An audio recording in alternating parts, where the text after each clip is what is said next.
Fala pessoal, tudo bem? Neste vídeo eu quero comentar uma mudança estrutural que a economia global está sofrendo nos últimos anos. Também, quando a gente entender essa mudança, a gente vai esclarecer também outra falácia que ronda por aí. Então, dá uma olhadinha nesse vídeo. Uma mudança estrutural muito importante está acontecendo na economia global e diz respeito à inflação.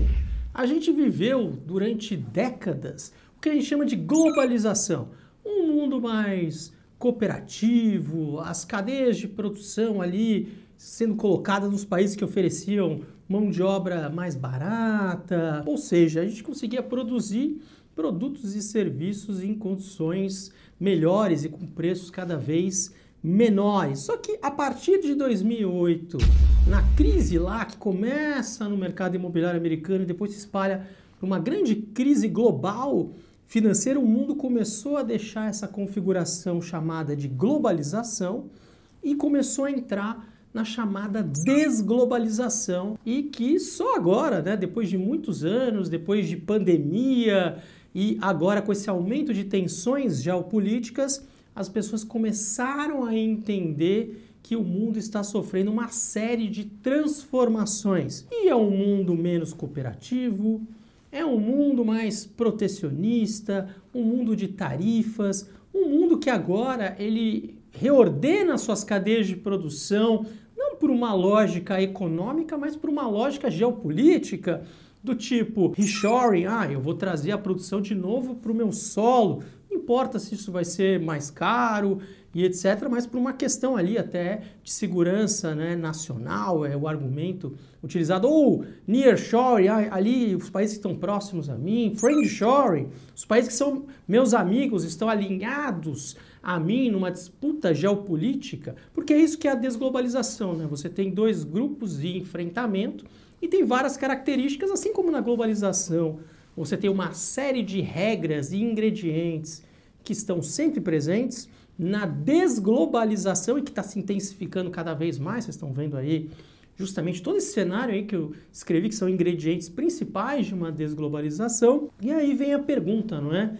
Eu vi até algumas análises aí, o pessoal às vezes confunde, será que teremos crise? Será que vai ser deflacionária, inflacionária? Então vamos organizar bem. Na globalização, você tem uma tendência estrutural deflacionária, justamente porque você tem esse jogo de ganha-ganha cooperativo e você consegue produzir, não é, produtos e serviços cada vez mais baratos. Isso permite, inclusive, os bancos centrais do mundo, durante esse período, manter as taxas de juros lá embaixo. Então, forma até a chamada era do dinheiro barato, e aí depois vem os exageros, projetos que não param de pé, etc. Já na desglobalização, quando o mundo entra, não é, nessa onda de longo prazo, que é o caso atual, a gente tem uma tendência inflacionária.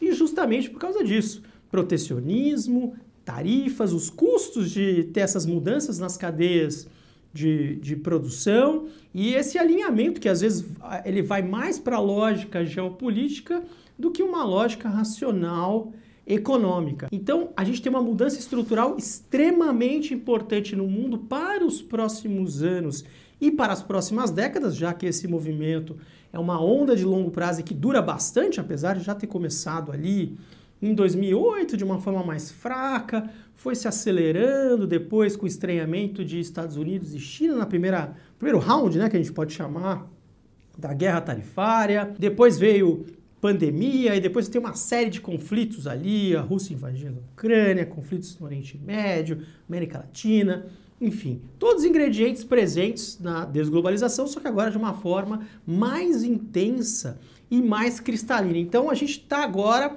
com outras regras, agora a gente tem uma tendência estrutural inflacionária e isso tem impactos tanto nos setores econômicos, isso tem impacto também na forma como você vai decidir alocar os investimentos na sua carteira de investimentos. Então você consegue entender exatamente por quê. Porque você tem um custo todo lá de fazer o reshoring, nearshoring, friendshoring. Você tem empresas ali que estão sendo protegidas e serão protegidas cada vez mais nacionalmente, em termos de protecionismo, você tem tarifas, é um mundo que não é tão mais eficiente como no passado e com uma preocupação muito mais de alinhamento geopolítico, já que tem ali desdobramentos importantíssimos entre esses grupos que estão se enfrentando hoje na atual desglobalização, representado pelos Estados Unidos versus China. A gente viu em outros momentos de desglobalização no passado, por exemplo, um enfrentamento entre Estados Unidos e, por exemplo,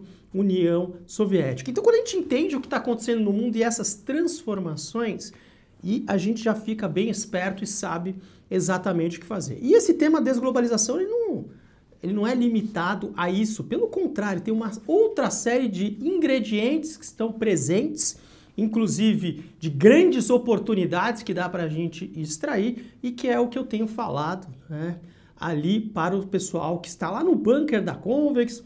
Tenho falado isso também para os assinantes da Convex e também vira e mexe nas redes sociais para vocês, e quero compartilhar a partir de agora, utilizar um pouquinho mais esse meu canal do YouTube. Então fica aí claro, globalização é uma tendência estrutural deflacionária, são forças deflacionárias agindo, e no caso agora da desglobalização, a gente tem uma força inflacionária, ou seja, a inflação vai incomodar a gente em alguns momentos ao longo dos próximos anos e próximas décadas, num patamar bem superior àquele que a gente estava acostumado nas últimas décadas. Então é isso, pessoal, espero que vocês tenham gostado e até o próximo vídeo. Valeu!